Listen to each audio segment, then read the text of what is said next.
कांग्रेस में पंजाब को लेकर उठा विवाद बढ़ता ही जा रहा है। पंजाब विवाद में अब राजस्थान के नेता भी निशाने पर आने लगे हैं। विधानसभा चुनावों में अभी 2 साल से ज्यादा का समय है। बीजेपी में बड़े नेताओं में आपसी खींचतान खुलकर सामने आ रही है।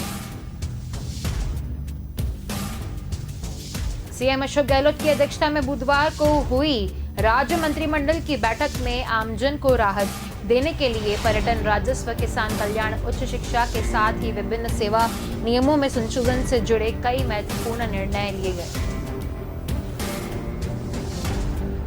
प्रदेश भाजपा में व्यापक गुटबाजी के बीच आगामी विधानसभा चुनाव जीतने के मंत्र के साथ भाजपा का 2 दिवसीय चिंतन शिविर का समापन हो गया। राजस्थान में भारतीय सेना ने हाल ही में एक बड़ा युद्ध अभ्यास किया। इसकी गूंज सीमा पार पाकिस्तान तक सुनाई दी।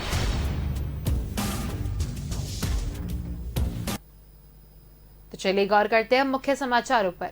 कांग्रेस में पंजाब को लेकर उठा विवाद बढ़ता ही जा रहा है। पंजाब विवाद में अब राजस्थान के नेता भी निशाने पर आने लगे हैं। मुख्यमंत्री अशोक गहलोत की नसीहत का कैप्टन अमरिंदर सिंह ने करारा जवाब दिया है। अमरिंदर सिंह ने गहलोत को पंजाब की बजाय राजस्थान पर ध्यान देने की सलाह दी है। दरअसल सीएम गहलोत ने कहा था कि कैप्टन अमरिंदर सिंह ऐसा कोई कदम नहीं उठाएं जिससे कांग्रेस पार्टी को नुकसान हो। कांग्रेस अध्यक्ष कई नेताओं की नाराजगी मोल लेकर मुख्यमंत्री का चयन करते हैं। कैप्टन अमरिंदर सिंह ने गहलोत की नसीहत के बारे में पूछे गए सवाल पर एक टीवी चैनल से बातचीत में कहा, वो अपना राजस्थान संभाले, हमारे पंजाब को छोड़ें। उन्हें पंजाब को छोड़कर राजस्थान में जो कुछ हो रहा है उसे देखना चाहिए। अशोक जी मेरे दोस्त हैं। चुनाव में जिस कमेटी ने टिकट दिए वे उसके चेयरमैन थे। वे बहुत अच्छे आदमी हैं, लेकिन उन्हें अपनी परेशानियों को देखना चाहिए। उनके सामने बहुत सी समस्याएं हैं। हमारे सामने राजस्थान में समस्याएं हैं, छत्तीसगढ़ में दिक्कतें हैं, 3 तो स्टेट रह गए हैं कांग्रेस के पास। अब पंजाब खराब कर रही है। गौरतलब है कि रविवार को मुख्यमंत्री अशोक गहलोत ने बयान जारी कर रहा था, मुझे उम्मीद है कि कैप्टन अमरिंदर सिंह जी ऐसा कोई कदम नहीं उठाएंगे जिससे कांग्रेस पार्टी को नुकसान हो। कैप्टन साहब ने खुद कहा कि पार्टी ने उन्हें 9.5 साल तक मुख्यमंत्री बनाने रखा है। उन्होंने अपनी सर्वोच्च क्षमता के साथ अनुरूप कार्य कर पंजाब की जनता की सेवा करी है।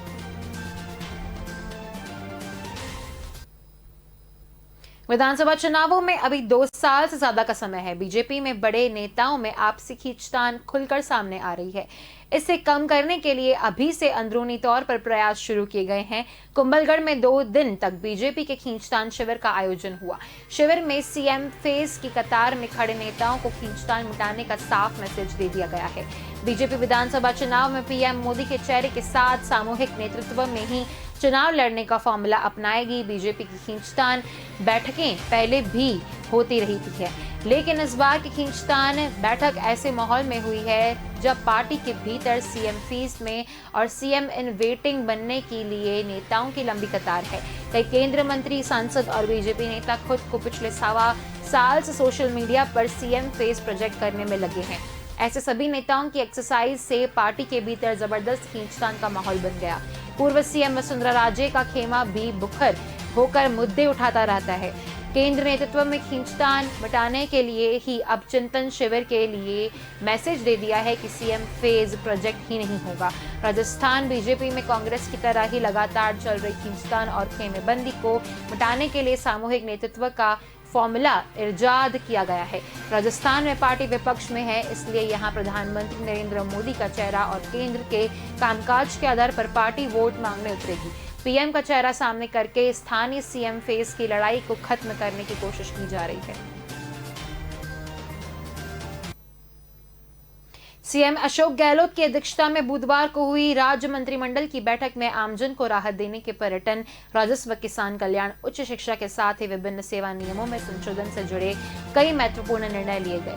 इसके साथ ही राज्य मंत्रिपरिषद ने 2 अक्टूबर से प्रारंभ होने जा रहे प्रशासन शहरों तथा गांवों के संग अभियान 2021 के माध्यम से नगरीय एवं ग्रामीण क्षेत्रों में लोगों की पट्टे, पेंशन, विभिन्न प्रमाण पत्रों सहित अन्य समस्याओं के निवारण से संबंध में भी चर्चा की।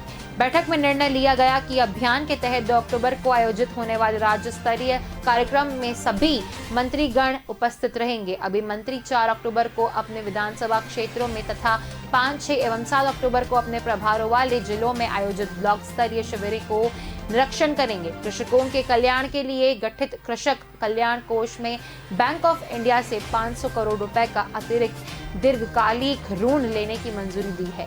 मुख्यमंत्री पर्यटन उद्योग संभाल योजना में उद्यमियों के 25 लाख रुपए तक के ऋण के बजाय पर 1% का अतिरिक्त बजाय अनुदान 3 वर्ष तक देते हुए प्रतिवर्ष कुल 9% ब्याज अनुदान दिया जाएगा।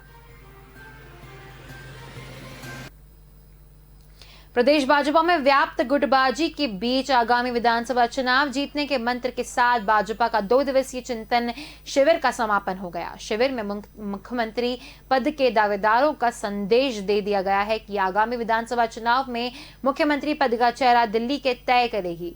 भाजपा के राष्ट्रीय संगठन महामंत्री BL संतोष ने साफ संदेश दे दिया है कि 2 दिवसीय बैठक में विभिन्न मुद्दों पर मंथन हुआ। राजनीतिक पंडितों की जिस बात को लेकर निगाहें थी कि भाजपा की शीर्ष नेता और संगठन एक जाजम पर होंगे, सबकी निगाहें पूर्व मुख्यमंत्री वसुंधरा राजे को लेकर थी। लेकिन पूर्व मुख्यमंत्री वसुंधरा राजे इस बैठक में शामिल नहीं हुई। भाजपा के CM रेस में शामिल केंद्रीय मंत्री गजेंद्र सिंह शेखावत और मंत्री भूपेंद्र यादव भी शामिल नहीं हुए। तीनों नेता भाजपा के CM रेस में शामिल हैं। हालांकि शिविर में जिस बात को लेकर चिंतन करना था, जिस गुटबाजी पर लगाम कैसे लगाएं, सब लोगों को एक छत के नीचे एक संदेश देने का जो सूत्र पिरोया गया था, उस पर कहीं ना कहीं भाजपा को इस बार भी सफलता हाथ लगती हुई नजर नहीं आई, क्योंकि लंबे समय से भाजपा के प्रदेश प्रभारी अरुण सिंह संघवी लोगों को एक सूत्र में समेटने की कोशिश करने में जुटे हुए थे, लेकिन सफल नहीं हो पाए।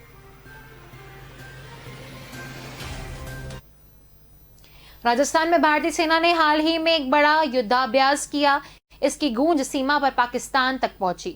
भारत के जज्बातों में अपनी ताकत के जोर पर सीमा पार वालों को चौंका दिया है। शायद इसी वजह से पाकिस्तानी सेना ने भी अपनी ताकत दिखाने का फैसला किया और जैसलमेर से लगती सीमा पर अभ्यास शुरू किया।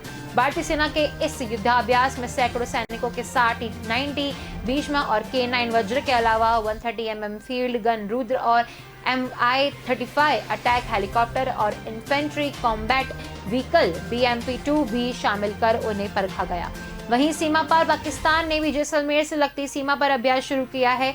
जैसलमेर के लोंगेवाला क्षेत्र के सामने पानो अकील में पाकिस्तानी सेना का रेगिस्तान सैन्य अभ्यास चल रहा है, जिस देखने पाकिस्तान सेना अध्यक्ष जनरल कमर जावेद बाजवा ने पानो अकील का दौरा किया। इस दौरान जनरल बाजवा को क्षेत्र में डेजर्ट फॉर्मेशन प्रशिक्षण की संचालन संबंधी तैयारियों के बारे में विस्तृत जानकारी दी गई। खबर है कि उन्हें फील्ड फायरिंग रेंज सालेहपत में फॉर्मेशन का प्रतिपक्ष दिखाया गया। बाजवा ने रेगिस्तान में सक्षात्मक लड़ाई के हिस्से के रूप में युद्ध अभ्यास देखा। अफगानिस्तान में तालिबान के सत्ता में आने वाले और आतंकवाद गतिविधियों में संभावित वृद्धि के मद्देनजर राजस्थान के सामने ये सैन्य अभ्यास वर्तमान अस्थिर वातावरण के कारण महत्व रखता है।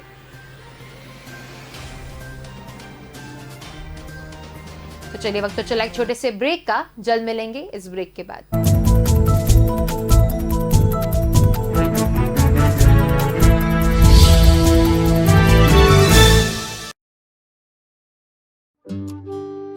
यादों में खो जाना बड़ा आसान होता है और कुछ चीजें इन यादों के बहुत करीब ले जाती हैं।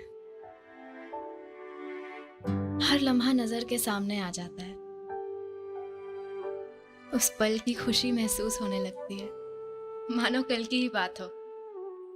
वक्त बीत जाता है मगर दिल के रिश्ते कभी नहीं बदलते। ऐसे ही दिलों के रिश्ते सजाए अजय अरविंद भाई खत्री। Welcome back. चलिए गौर करते हैं आगे के समाचारों पर। राजस्थान की 2 विधानसभा सीटों पर होने वाले उपचुनाव की तैयारियां कांग्रेस ने तेज कर दी है, लेकिन उदयपुर की विलपनगर और प्रतापगढ़ की दारियावाद सीटों पर प्रत्याशियों का चयन करना कांग्रेस के लिए बड़ी माथापच्ची का कारण बन गया है। PCC चीफ राज्य के वरिष्ठ कांग्रेस नेताओं और प्रभारी मंत्रियों चुनाव के लिए बनाई गई कमेटी से मिले फीडबैक के बाद अब खुद प्रदेश प्रभारी अजय माकन 2 दिन के दौरे पर इन उपचुनाव वाले क्षेत्रों में जाकर जमीनी हकीकत जानेंगे। प्रभारी अजय माकन 28 और 29 सितंबर को राजस्थान दौरे पर रहेंगे। मुख्यमंत्री निवास पर सीएम अशोक गहलोत से मुलाकात करने के बाद अजय माकन और पीसीसी चीफ डोटासरा का वल्लभनगर और दरियाबाद विधानसभा क्षेत्र में जाकर वहां के कांग्रेस नेता और कार्यकर्ताओं से चर्चा करने का कार्यक्रम है। वल्लभनगर से कांग्रेस विधायक रहे गजेंद्र सिंह शेखावत और दरियाबाद से बीजेपी विधायक रहे गौतम मीणा का कोरोना संक्रमण काल में निधन हो जाने से दोनों सीटें खाली हुई है। ऐसे में इन सीटों पर सिंपैथी वोट का फैक्टर हावी है, जिसे बुनाने की तैयारी दोनों ही पार्टियां कर रही है। लेकिन एक और दिवंगत विधायकों के कई परिजन टिकट मांग रहे हैं। दूसरी ओर पार्टी के कई नेता भी अपनी दावेदारी पेश कर रहे हैं। टिकट नहीं मिलने पर इनमें से कई बागी या निर्दलीय के तौर पर भी ताल ठोक सकते हैं, जिससे पार्टी के समीकरण बिगड़ सकते हैं। इसलिए जमीनी हकीकत जानने और नेता की समझाइश के लिए माकन खुद दौरे पर रहेंगे।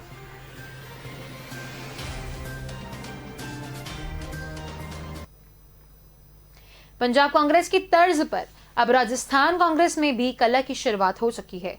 सचिन पायलट के समर्थक विधायक और प्रदेश उपाध्यक्ष गजेंद्र चौधरी ने इशारों में मुख्यमंत्री अशोक गहलोत पर निशाना साधा है। चौधरी ने पायलट को मुख्यमंत्री बनने की पैरवी की है। राजेंद्र चौधरी ने कहा कि कांग्रेस ही नहीं, आम जनता आज भी चाहती है कि सचिन पायलट मुख्यमंत्री बने। विधानसभा चुनाव से पहले राजस्थान में कांग्रेस कार्यकर्ता और आम जनता यही समझ रहे थे कि पायलट मुख्यमंत्री बनेंगे। जनता की निगाह में पायलट ही मुख्यमंत्री है। राजेंद्र चौधरी ने कहा कि विधानसभा चुनावों से पहले पार्टी के अंदर और जनता के बीच जैसा माहौल था, उसमें आम लोगों और पार्टी कार्यकर्ता समझ रहे थे कि सचिन पायलट का सरकार का नेतृत्व करेंगे, लेकिन जिम्मेदारी अशोक गहलोत को मिल गई। आज भी सचिन पायलट प्रदेश भर में जनता के बीच घूम रहे हैं और पार्टी की मजबूती के लिए काम कर रहे हैं।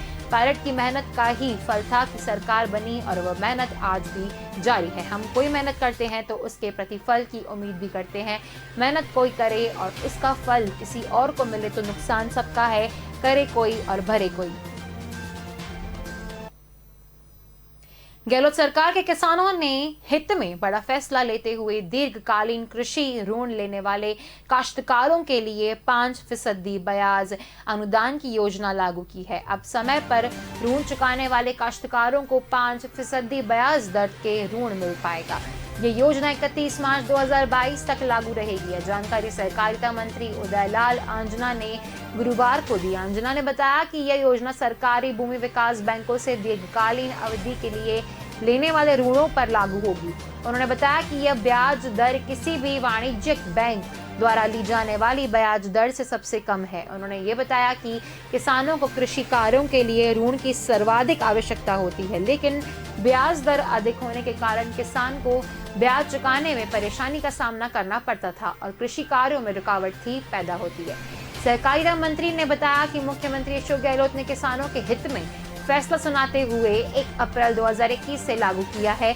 1 अप्रैल 2021 से 31 मार्च 2022 तक की अवधि में ऋण लेने वाले सभी किसानों को योजना का लाभ मिलेगा। उन्होंने बताया कि दीर्घकालीन कृषि ऋण 10% की ब्याज दर पर देय होता है और समय पर ऋण चुकता करने वाले कृषकों को 5% ब्याज अनुदान करने वाले उन्हें राहत प्रदान की गई है। टोंक फाटक पर जुटे नेतागण मधुबन कॉलोनी को लेकर चिंतित है। वो सुविधा क्षेत्र में हो रहे अतिक्रमण में खिलाफ के जिसकी शिकायत विधायक कालीचरण सराफ और स्थानीय भाजपा जनप्रतिनिधियों के नगर निगम आयुक्त अधिकारियों और महापौर से भी है, जिस पर अवैध निर्माणों को रोकने के लिए निगम ने सुरक्षा गार्ड तैनात कर दिए हैं। बावजूद इसके निर्माण कार्य चलते रहे, जिससे नाराज होकर विधायक सैकड़ों कार्यकर्ताओं के साथ धरने पर जा बैठे, चेतावनी के साथ कि यदि 12 बजे तक निगम प्रशासन के अधिकारियों ने यहां आकर समस्या का समाधान नहीं किया तो टोंक रोड को जाम कर दिया जाएगा। हालांकि इस दौरान महापौर शील दादबाई और उम्पाहोर पुनीत कर्णावत यहां निगम अधिकारियों के साथ पहुंचे और आश्वासन देकर धरना समाप्त करवाया। भाजपा विधायक और पूर्व मंत्री कालीचरण सराफ ने बताया कि मधुबन कॉलोनी के निर्माण के दौरान स्थानीय सोसाइटी ने 9 पट्टों को निरस्त कर उसकी जमीन सुविधा क्षेत्र के लिए छोड़ी थी। आरोप है कि नगर निगम अधिकारियों की निलंबित से वहां निर्माण कार्य शुरू हो गया। अब यह 8 घंटे गांठ खेल लोगों को बर्दाश्त नहीं है, जिससे लेकर वो सड़क पर उतर गए। कांग्रेस शासित पंजाब में मुख्यमंत्री बदलने के बाद अब राजस्थान में भी सुगबुगाहट तेज हो गई है। इस बीच मुख्यमंत्री अशोक गहलोत समर्थक विधायक ने नेतृत्व परिवर्तन की अटकलों से इनकार किया है। विधायक महेंद्र चौधरी ने कहा कि स्थानीय राजस्थान में नेतृत्व फेरबदल का सवाल ही नहीं उठता है। गहलोत पूरे 5 साल सरकार चलाने में सक्षम है। चौधरी ने कहा कि राजस्थान में 125 विधायक गहलोत के नेतृत्व में एग्जीक्यूट है।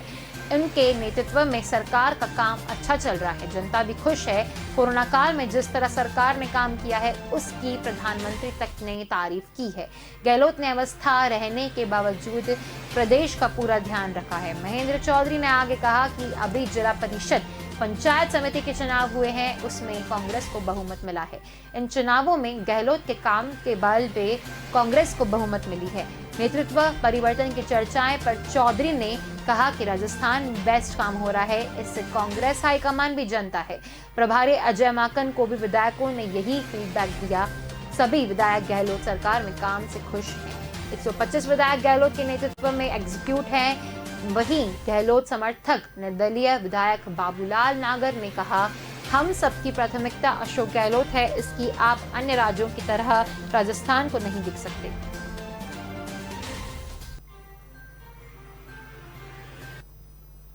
तो चलिए वक्त हो चला एक छोटे से ब्रेक का, जल्द मिलेंगे इस ब्रेक के बाद। हम जब छोटे थे ना, हजारों कछुए आते थे इस बीच पर। हाँ, मैंने भी देखे हैं।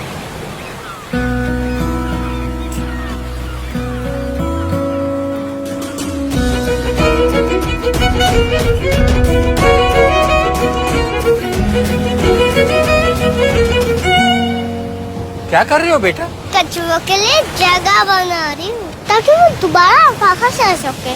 मुझे भी तो देखना है कछुए।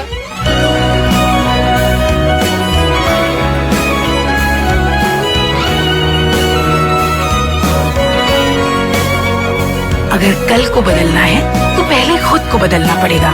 सर्फ एक्सेल में हमने भी की है एक शुरुआत खुद को बदलने की। Surf Excel matic liquid 100% eco friendly actives के साथ मुश्किल दाग निकाले और पर्यावरण का भी रखें ख्याल। Welcome back. चलिए गौर करते हैं आगे के समाचारों पर। सांगोद से कांग्रेस विधायक भरत सिंह ने एक बार फिर अपनी ही सरकार के मंत्री प्रमोद जैन भाया पर निशाना साधा है। इस बार उन्होंने गौ सेस को बंद करने की मांग करते हुए सीएम को चिट्ठी लिखी है। उन्होंने यह भी लिखा कि मुझे गोपालन मंत्री से किसी तरह की उम्मीद नहीं है।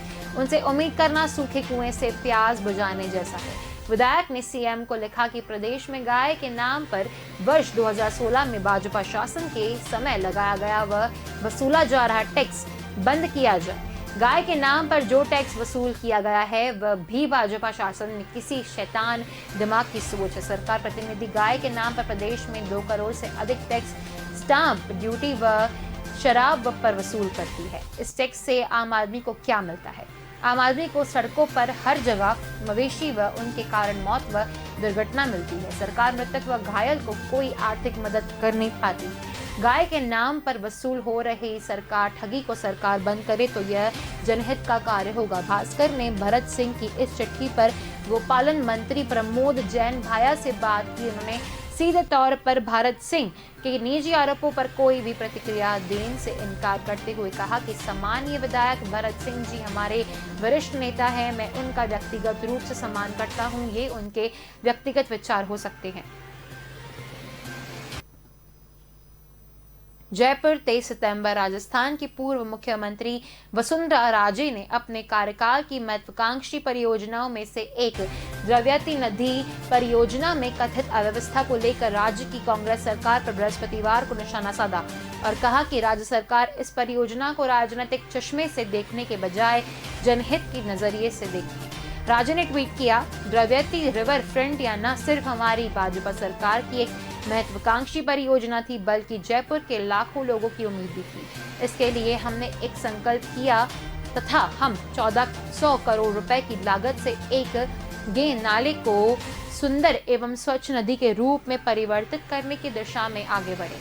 उन्होंने कहा कि इस परियोजना का कार्य पूरा होते ही करीब 4.7 किलोमीटर लंबे रिवर फ्रंट के रूप में एक नए खूबसूरत एवं स्वच्छ जयपुर के छवि निखर कर सबके सामने आई थी। राजे ने आरोप लगाया है कि राज्य सरकार की संवेदनहीनता एवं लापरवाही के चलते द्रव्यवती परियोजना भी अब अव्यवस्था का शिकार हो गई है।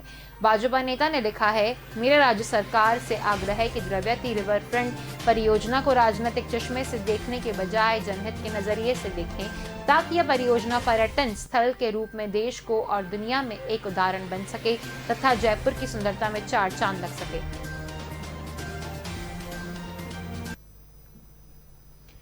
भाजपा के प्रदेशाध्यक्ष सतीश पूनिया ने दावा किया है कि कांग्रेस अतिवर्धित और अंतरकलह की शिकार है कि उसका प्रमाण आवश्यक तक है।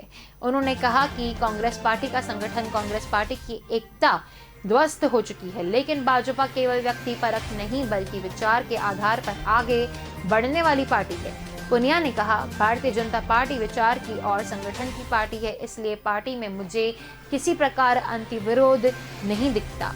राजसमंद जिले के कुंभलगढ़ में संवाददाताओं से बीच में पूनिया ने कहा, कांग्रेस अंतर्विरोध और अंतरकलह की शिकार है, इसके लिए किसी प्रमाण की आवश्यकता नहीं है। पूनिया ने कहा कि भाजपा संगठन की खूबियों के साथ सत्ता में आना चाहती है, इस कार्य योजना पर काम किया जा रहा है। उन्होंने कहा कि आमतौर पर यह कहा जाता है कि कांग्रेस गलती करे और भाजपा सत्ता में आती है, उनकी गलतियां उनके हिस्से में, लेकिन अब हम लोगों की इस धारणा को बदलना चाहते हैं। सत्ता विरोधी लहर की धारणा से परे हम अपनी खूबियों पर सत्ता में आना चाहते हैं। राजस्थान में मानसून अपने अंतिम दिनों में पूरी तरह से मेहरबान है। पिछले एक सप्ताह में सक्रिय हुए मानसून की वजह से प्रदेश में कई हिस्सों में तेज बारिश हुई है। इससे प्रदेश में 11 साल में छठी बार सीजन की बारिश का कोटा पूरा हो गया है। राजस्थान में औसत 530 मिमी बारिश के मुकाबले 540 मिलीमीटर बारिश हो चुकी है। अब तक प्रदेश में 10 जिलों में सामान्य से ज्यादा, 20 जिलों में सामान्य से और सिर्फ 3 जिलों में सामान्य से कम बारिश हुई है। अच्छी खबर यह है कि अगले एक सप्ताह तक पूर्वी राजस्थान में मानसून सक्रिय रहेगा। यहाँ कई जिलों में येलो अलर्ट जारी किया हुआ है। वहीं जोधपुर और बीकानेर संभाग में भी अगले 2 दिन तक बारिश जारी है। मानसून के सक्रिय होने से जयपुर सहित कई जिलों की प्यास बुझा रहे बिलासपुर बांध में पानी की आवक जारी है। बांध में जलस्तर 311.22 RL मीटर पहुंच गया है। बुधवार को जालोर में सर्वाधिक 5 इंच और माउंट आबू में 4.5 इंच बारिश हुई।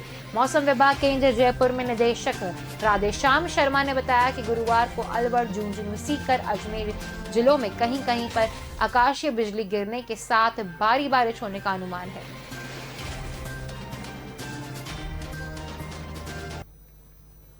राजस्थान सरकार में मुख्य सचिव निरंजन आर्य ने कहा कि आगामी 26 सितंबर को आयोजित होने वाली रीट परीक्षा के सफल संचालन को उच्च प्राथमिकता दी जाए। उन्होंने कहा कि इस संबंध में अधिकारी लगातार समीक्षा बैठक लें, संबंधित विभाग तालमेल के साथ कार्य करें तथा इसकी लगातार मॉनिटरिंग करें। आर्य बुधवार को शासन सचिवालय में रीट परीक्षा के आयोजन की समीक्षा बैठक को वीडियो कॉन्फ्रेंसिंग के माध्यम से संबोधित कर रहे हैं। मुख्य सचिव निरंजन आर्य ने कहा था कि रीट परीक्षा का आयोजन आगामी 26 सितंबर को किया जाएगा। दोनों शिफ्टों के परीक्षा में लगभग 26 लाख अभ्यर्थी भाग लेंगे। परीक्षा का आयोजन 2 पारियों में लगभग 4000 परीक्षा केंद्रों पर होगा।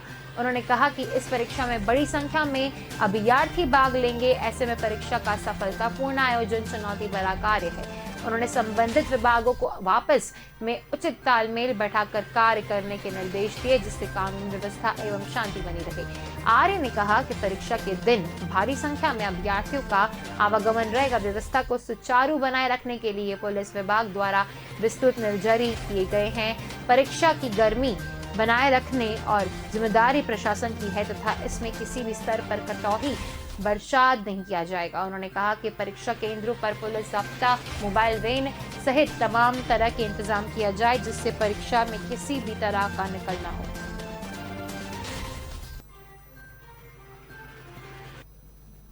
तो अभी के समाचारों में बस इतना ही। अधिक जानकारी के लिए देखते रहिए के न्यूज़। नमस्कार।